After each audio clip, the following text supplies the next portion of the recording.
bahas olahraga, lifestyle, gaya hidup,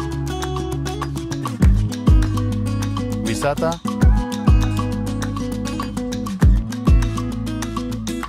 budaya,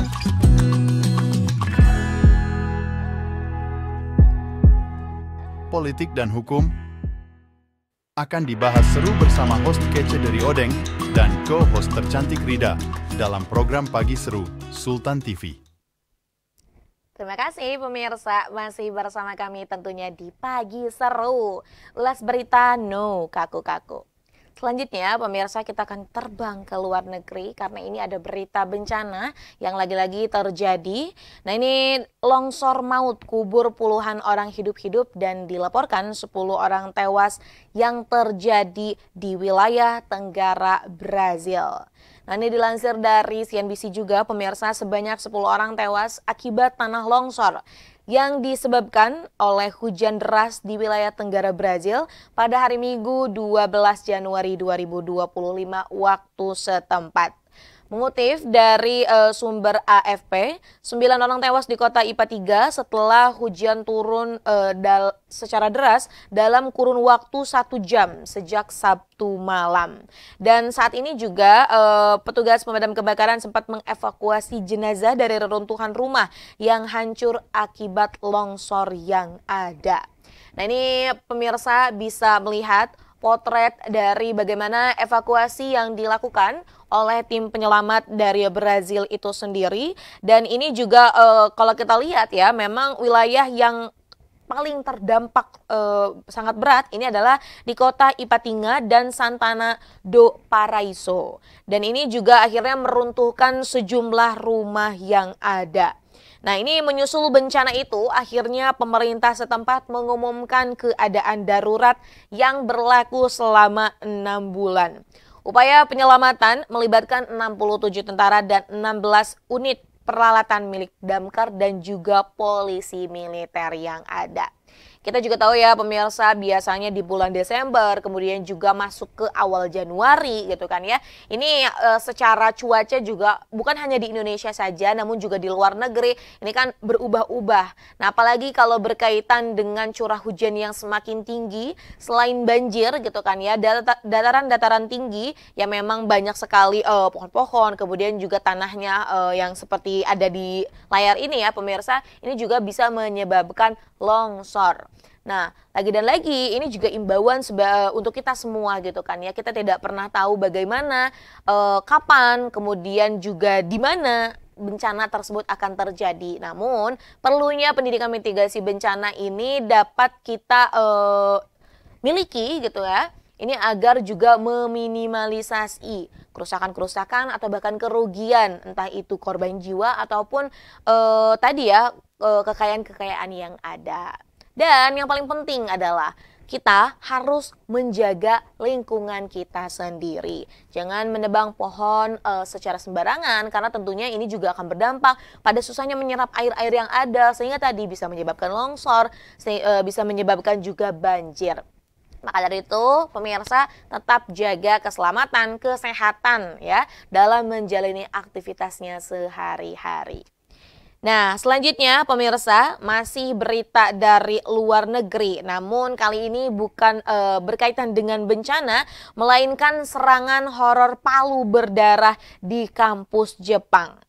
Nah, ini dilansir dari CNBC Indonesia, 8 orang terluka dalam serangan palu yang terjadi di Universitas di Tokyo pada akhir pekan kemarin.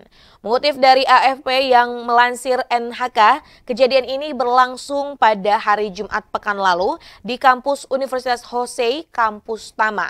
Dan dilaporkan bahwa penyerang adalah mahasiswi yang berusia 22 tahun. Dan dinyatakan berasal dari Korea Selatan dan mengenyam pendidikan di jurusan sosiologi. Lalu ini juga akhirnya bertanya-tanya sebenarnya bagaimana sih kronologinya.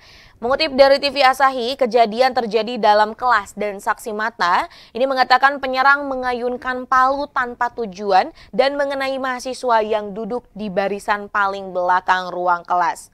Seorang mahasiswa mengatakan bahwa penyerang ini bahkan ketika mengayunkan palunya sama sekali tidak membuat ekspresi ketika melakukan aksinya. Ia pun tampak tidak menargetkan secara khusus orang yang ingin dilukainya. Nah, ini memang suasananya juga cukup mencekam karena semua orang panik dan polisi sendiri mengaku menerima panggilan darurat pada pukul 15.45 sore. Beruntung, memang korban hanya mengalami luka ringan karena dipukul secara beruntun. Ini rekaman langsung juga disiarkan oleh NHK menunjukkan barisan keadaan darurat dengan lampu yang menyala-nyala di kampus di distrik pinggiran kota Machida di ibu kota Jepang tersebut.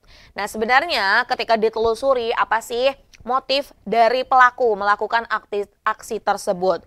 Nah, usut punya usut, katanya nih pelaku tersebut yang merupakan wanita berusia 22 tahun merasa frustasi karena mendapatkan perundungan dan juga pembulian. Beberapa bentuk diskriminasi dilaporkan memang dialami warga Korea di Jepang karena masa lalu yang pahit antara kedua negara, termasuk kisah penjajahan Jepang di semenanjung Korea yang berakhir pada tahun 1945. Mohon maaf pemirsa. Dan Universitas Hosei didirikan pada tahun 1880 sebagai sekolah hukum dan memiliki 15 fakultas. Nah, kalau kita lihat memang kekerasan di Jepang ini jarang terjadi. Namun, akhir-akhir ini juga banyak kejadian-kejadian yang terjadi terkait dengan kekerasan ya pemirsa. Tapi kalau kita lihat dari motif pelaku ya, ini kan akibat pembulian dan juga frustasi karena ya, ini akhirnya kan kita lagi-lagi mengambil satu pelajaran bahwa ya mendiskriminasi, melakukan pembulian ataupun tadi ya kita juga melakukan hal tindakan yang tidak baik kepada orang lain itu merupakan perbuatan yang tidak baik. Ya ibarat katanya gini lah pemirsa, ini juga menjadi satu ibaratnya gambaran. Ketika kita tidak ingin mendapatkan perilaku buruk gitu kan ya kita juga jangan melakukan hal buruk kepada orang lain. Apalagi saat ini tingkat mental maksudnya kondisi mental seseorang itu kan pasti berbeda-beda. Jadi jangan pernah menyepelekan bagaimana kondisi mental seseorang sehingga gitu kan ya kita ini merasa layak ketika melakukan hal-hal tidak baik kepada seseorang.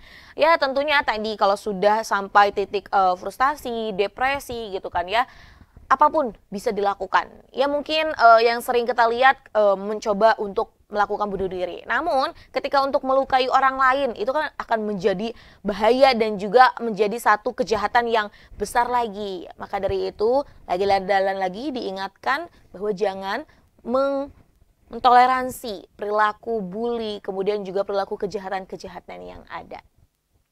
Pemirsa, kita akan kembali sesaat lagi dengan berita yang lain. Maka dari itu, jangan kemana-mana, tetap bersama kami di Pagi Seru. Membahas olahraga, lifestyle, gaya hidup, wisata,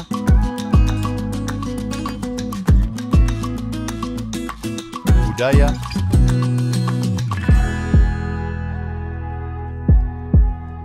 politik dan hukum akan dibahas seru bersama host kece dari Odeng dan co-host tercantik Rida dalam program Pagi Seru Sultan TV.